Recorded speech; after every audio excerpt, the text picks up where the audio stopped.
Piles అనేవి ఎందుకు వస్తాయి? ఎవరిలో ఎక్కువగా వస్తాయి అంటే, ఎక్కువ శాతం ఏంటంటే, పైల్స్ రావడానికి ప్రధాన కారణం ఏంటి అంటే, మోషన్ ఫ్రీగా లేకపోవడం, లేదంటే మోషన్ ఎళ్ళేటప్పుడు బాగా స్ట్రెయిన్ అవ్వడము. లేదంటే ఇవాళ రేపు ఏంటంటే, మనకి టెక్నాలజీ అవైలబుల్ ఉండి చాలామంది వాష్‌రూమ్‌కి ఫోన్ తీసుకెళ్లడం గానీ, లేదంటే ల్యాప్‌టాప్ పట్టుకొని పనులు చేసుకోవడం గానీ, పేపర్ తీసుకెళ్ళి చదవడం గానీ, ఏంటంటే ఇది నాకు పీస్‌ఫుల్ ఏరియా నేను కూర్చుంటా చాలా సేపు అంటే, ఆ టాయిలెట్‌లో ఎక్కువ సేపు కూర్చోవడం వల్ల కింద ఏంటంటే వెయిన్స్‌లో ప్రెషర్ అనేది బిల్డప్ అయ్యి, మనకి పైల్స్ గాని, ఇవి తయారైతా ఉంటాయి. పైల్స్‌లో ఎక్కువగా మనకి చూసే కంప్లెయింట్స్ ఏంటి అంటే, ఒక రకమైన డిస్కంఫర్ట్ పెరియానల్ రీజియన్‌లో లేదు అంటే, చాలా మందిలో బ్లడ్ పడతా ఉంటది మోషన్ ఎళ్ళేటప్పుడు.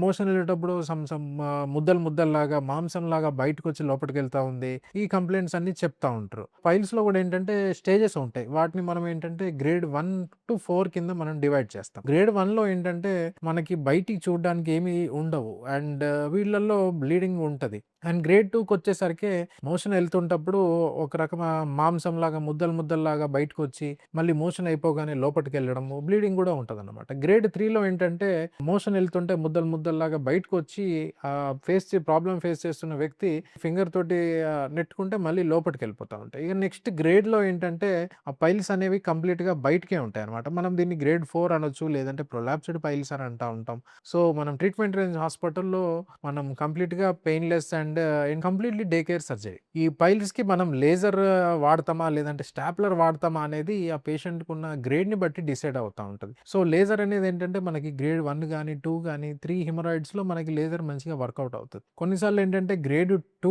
గాని, గ్రేడ్ 3 వీట్లలో బాగా ఎక్కువగా ఉండి ప్రొలాప్స్డ్ అట్లేమన్నా అండ్ గ్రేడ్ 4కి కూడా మనం ఏంటంటే స్టాప్లర్ అనేది వాడుతా ఉంటాం. ఈ స్టాప్లర్ అనే పద్ధతిలో ఏం చేస్తా ఉంటామంటే లోపట పైల్ మాస్ కొద్దిగా మనం ఎక్సర్సైజ్ చేసి టిష్యూని మళ్ళీ రీపొజిషన్ చేస్తా ఉంటాం. సో, కొంతమంది పేషెంట్స్‌కి ఏంటంటే ఓన్లీ లేజర్ వాడతాము. లేదు అంటే laser with stapler combined technique అనేది వాడుతా ఉంటాం. సో, మనం లేజర్ గాని లేదంటే స్టాప్లర్ చేసినా it is a completely day care procedure.